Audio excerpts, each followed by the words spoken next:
बचन बाबूजी महाराज भाग चौथा, वचन नंबर 48। आगरा 18 फरवरी सन 1940। जिंदगी में बड़ा सवाल ये पैदा होता है कि किस तरह दुख और तकलीफ दूर हो और सुख मिले। इसके लिए बहुत जतन सोचे गए लेकिन बेकार हुए, क्योंकि बिना अमल और अभ्यास के सुख नहीं प्राप्त हो सकता।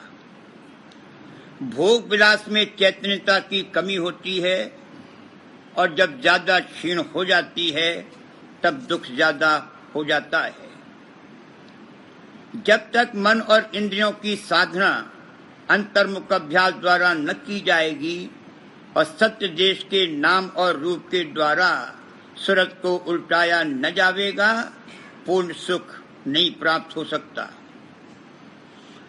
जिंदगी में बड़ा भारी सवाल जो पैदा होता है वो ये है कि हम किस प्रकार दुख और तकलीफ को दूर करें और सुख हासिल करें।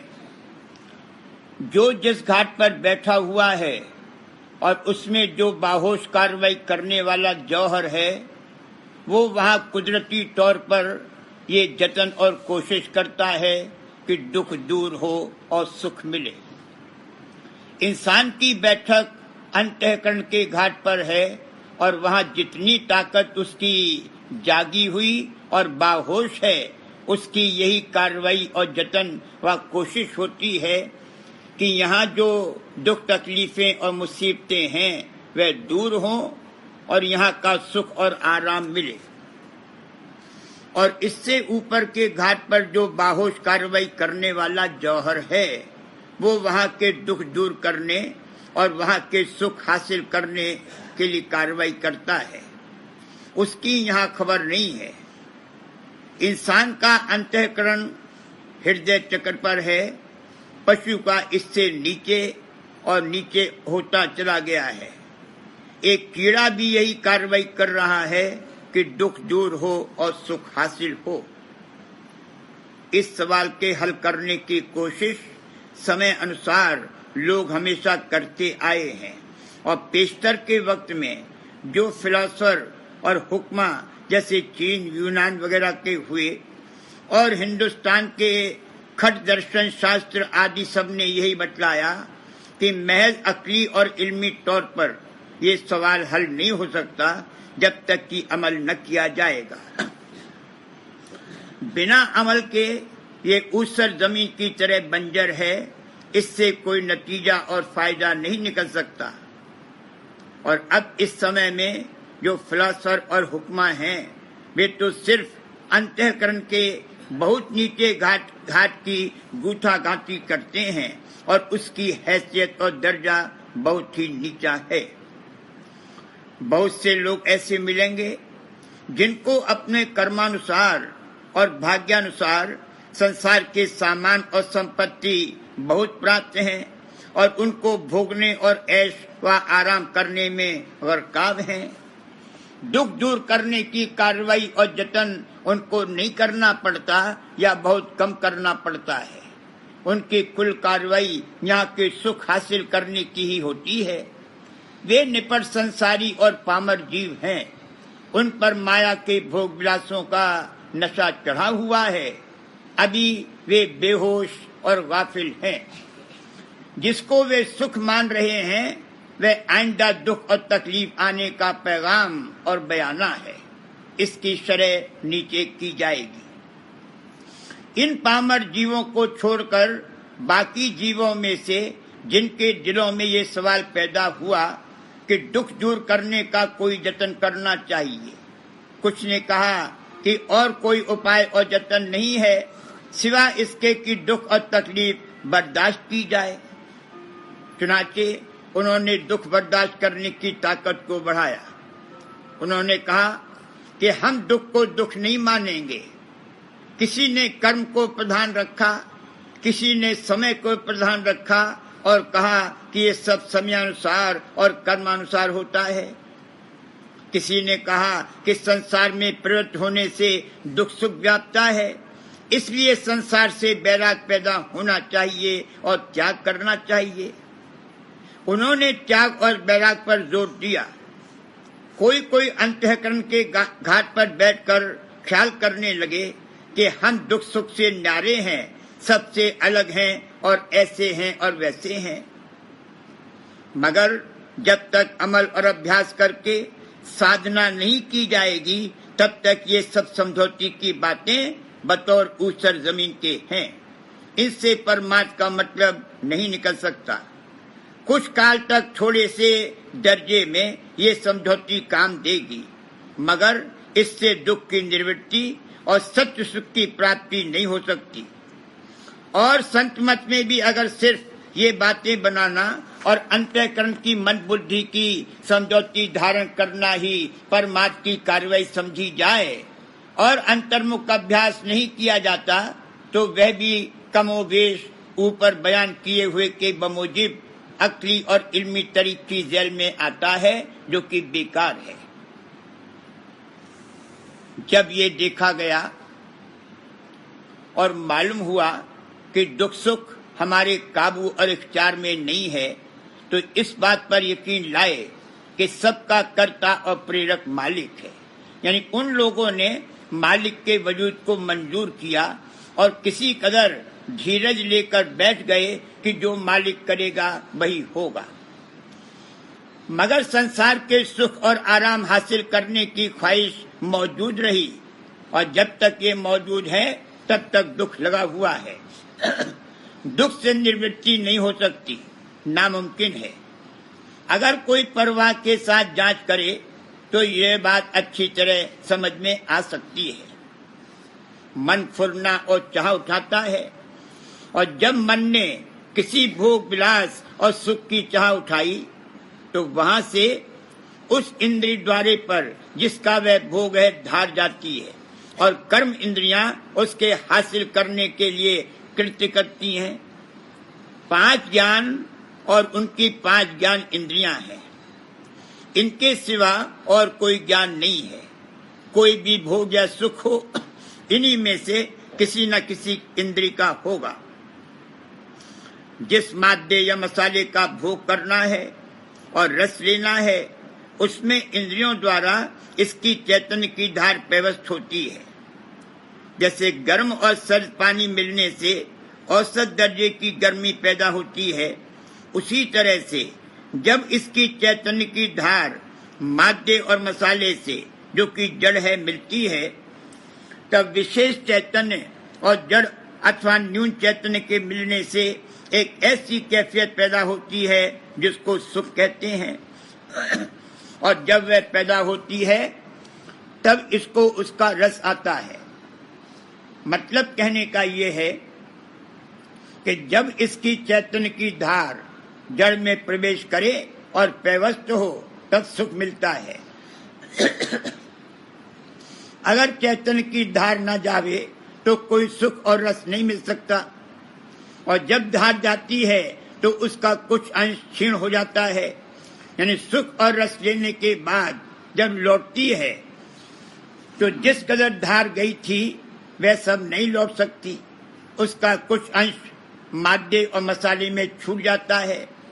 इस प्रकार बार बार फुरना और चाह उठाते उठाते जब चैतन्यता की इस कदर कमी आ जाएगी कि धार नहीं आ सकती, तब उसका रिएक्शन यानी प्रतिक्रिया होगी, और उस वक्त जिस कदर पहले सुख हासिल किया था उसी कदर दुख होगा।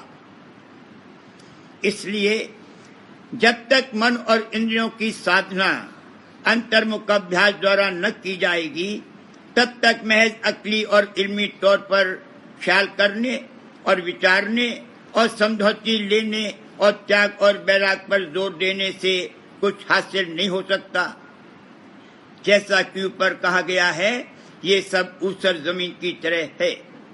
अंतःकरण के घाट पर ख्याल और विचार करते करते जरा सा अंतर में सिमटते हैं, और वहाँ एक खास तौर की कैफियत मालूम होती है।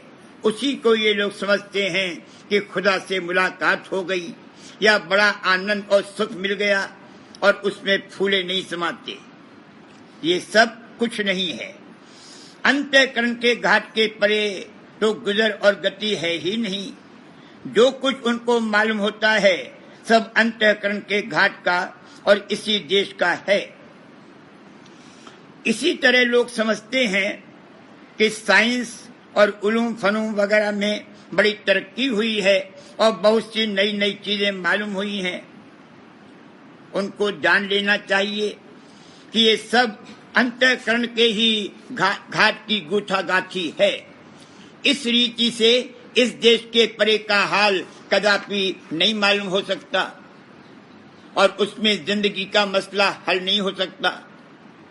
कोई कार्रवाई ख्वाह वह त्याग वैराग हो, ख्वाह बर्दाश्त करने की ताकत बढ़ाने की हो या कुछ भी हो, जो इस देश से संबंध रखता है उसका नतीजा भी इसी देश से संबंध होगा और उससे दुख की निवृत्ति और सुख की प्राप्ति नहीं हो सकती।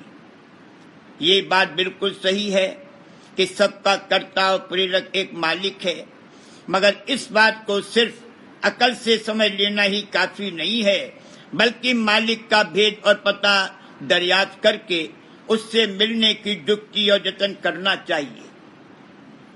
इस बात को जानने की कुरेद पैदा होनी चाहिए और उसके लिए खोज और तलाश होनी चाहिए कि हम कौन हैं, कहां से आए हैं, कहां जाएंगे, इस दुख सुख की रचना में हम क्यों आए, इससे छूटना मुमकिन है या नहीं और उसका उपाय क्या है। आया कोई ऐसी भी जगह है जहां पहुंचकर हमेशा का सुख हासिल हो सकता है। अंतर में ये तजुर्बा होना चाहिए कि हम अनंत काल से यहाँ रह रहे हैं और सब तरह की हालतों में हो आए हैं और सुख प्राप्त करने के लिए हमने बहुत कोशिश और जतन किए, मगर आज तक हमको दायमी सुख हासिल नहीं हुआ और जिंदगी का मसला हल नहीं हुआ। इस तरह की हालत और रुख आवेगा तब इसको मालिक की खोज और तलाश पैदा होगी। मगर मालिक का और ऊपर की रचना का भेद इंसान अपनी अकल और समझबूझ से नहीं दरियाफ्त कर सकता, क्योंकि अंतःकरण के घाट के परे उसकी गुजर और गति ही नहीं है। ऊपर का भेद उसी से मालूम हुआ है और हो सकता है जो ऊपर से आया है और आता है। इसलिए संत साध महात्मा वगैरह की जरूरत है और वे बराबर आते रहे हैं। अब इसमें ये भेद है कि पहले जो महात्मा और महापुरुष वगैरह आए वे उसके भेजे हुए और उसके हुक्म से आए, बल्कि वह खुद अवतार लेकर आया जिसकी की ये रचना की हुई है और जिसका मतलब इसी में है कि ये रचना आबाद और बसी रहे, यहाँ से जीव जाने न पावे। अब इससे कोई ये संशय उठाएगा कि क्या ये रचना मालिक की हुई है? इसमें भेद है। यानी सत्य देश की रचना मालिक की मौज से हुई, वहां केवल चैतन्य ही चैतन्य और अंतर्मुख शक्ति है, वहां बहिर्मुखता और जड़ता का नाम व निशान भी नहीं है। वह देश सत्य सुख का भंडार है, वहां दुख और कलह क्लेश नाम मात्र को भी नहीं है। लेकिन जहां से बहिर्मुख शक्ति और जड़ता पैदा हुई वह काल और माया की रचना पिंड और ब्रह्मांड देश है। ये रचना हुई तो मालिक की शक्ति और प्रेरणा से ही, मगर इसके करने वाले काल और माया है। यहाँ चैतन्य और जड़, अंतर्मुख शक्ति और बहिर्मुख शक्ति और प्रकाश और अंधेरे की मिलोनी है। ये मिलोनी का देश है। सत्य देश में शुद्ध चैतन्य फैला मगर रुख बहिर्मुख नहीं हुआ, बाद में शुद्ध फैली और उतरी और फिर उतरी ही उतरी। ये 3 दर्जे हैं। काल यानी ब्रह्म ने अवतार और महात्मा और महापुरुष और आचार्य वगैरह को यहाँ इस गरज से भेजा था कि चैतन्य का उतार होते होते वो इस कदर नीचे न उतर जाए और क्षीण न हो जाए कि इस रचना में बिगाड़ पैदा हो जावे और यहाँ की बस्ती कायम न रह सके। उन लोगों ने प्राणायाम योग के अभ्यास वगैरह करा के अधिकारी जीवों को ऊपर के देशों में पहुंचाया और वहां उनको बासा दिया। जो लोग नीचे के 3 चक्र फतेह करके हृदय चक्र पर आए वे सिद्ध जोगी कहलाए। उनको सिद्धि शक्तियां वगैरह प्राप्त हुई। जो पिंड के नाके 6ठे चक्र पर पहुंचे वे जोगी और ब्रह्म पद में पहुंचने वाले जोगेश्वर ज्ञानी कहलाए। प्राणों के द्वारा यानी प्राणों की सवारी से चलकर वे लोग प्राण पुरुष में, जो कि प्राण का भंडार है, समाये। नीचे का मन जो विकारी है उसको और उसके देश को छोड़कर ऊपर के मन के देश में, जो ज्यादा पाक और साफ है, पहुंचे। इससे नीचे के देश के दुख और तकलीफों से जरूर निवृत्ति हुई और ऊपर के पाक और निर्मल देश का सुख और आनंद प्राप्त हुआ और वह बड़ा भारी है। मगर मन चाहे ऊंचे से ऊंचे घाट का हो, जहां तक मौजूद है दुखों से पूर्ण निवृत्ति नहीं हो सकती। और खुद उन लोगों ने ब्रह्म का अभाव होते हुए देखा। हरचंद वे बहुत ऊंचे और बड़े पद में पहुंचे और समाये, मगर उस पद और देश में नहीं पहुंचे जहां केवल अंतर्मुख शक्ति और चैतन्य ही चैतन्य और प्रकाश ही प्रकाश है, और जहां जड़ता, बहिर्मुखता और अंधेरी किरणों वगैरह का नाम व निशान भी नहीं है। उस पद और देश का भेद और पता उनको नहीं मालूम हुआ। यहाँ रहते रहते और तजुर्बा करते करते जब अधिकारी जीवों में इस काल और माया के देश को छोड़कर उसके परे जाने की चाह पैदा हुई, तब संत चरण यहाँ पधारे और उन्होंने बतलाया कि जिसको आत्मा और परमात्मा और खुदा और जान वगैरह कहते आए हैं वह मन है। असली जान और जौहर कोई और चीज है जिसको सूरत कहते हैं। वो परिपूर्ण है। उसको ज्ञान और आनंद प्राप्त करने के लिए किसी की मदद की जरूरत नहीं है। वो स्वरत यानी अपने में आप रत और मगन है। किसी वजह से उसको नीचे उतरना पड़ा है, और जिस कदर नीचे उतरती गई मन और माया में पैवस्त होती गई है। होते होते अब इस दर्जे को पहुंच गई है कि यहाँ वो कमोवेश गुम हो गई है, यानी उसकी कोई खबर नहीं है। मन प्रधान बनकर तन और इंद्रियों द्वारा कार्रवाई कर रहा है। वह खुद तो जड़ है, सुध की शक्ति लेकर काम करता है, और इस तरह सुध की शक्ति बराबर क्षीण हो रही है, और यही वजह दुख और तकलीफ की है। इसलिए दुख की निवृत्ति और सत्य सुख की प्राप्ति के लिए मन और इंद्रियों को यहाँ से उल्टाना चाहिए, क्योंकि इन्हीं के द्वारा सुध की धार का बिखेर और उतार होता है। 5 ज्ञान इंद्रियों में दृष्टि और श्रवण की इंद्रियां मुख्य हैं।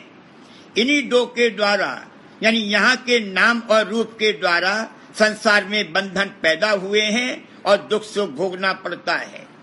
इसलिए उनसे छुटकारा पाने और निर्बंध होने के लिए सत्य देश के रूप और नाम द्वारा उल्टाने की कार्रवाई करनी चाहिए। जहाँ दृष्टि, दृष्टा, दृश्य और श्रवण, श्रोता और शब्द एक हैं, वो असली और सत्य पद है। वहाँ पहुंचकर ही पूर्ण रूप से दुख की निवृत्ति और सुख की प्राप्ति होगी। सिवाय इसके और कोई उपाय नहीं है।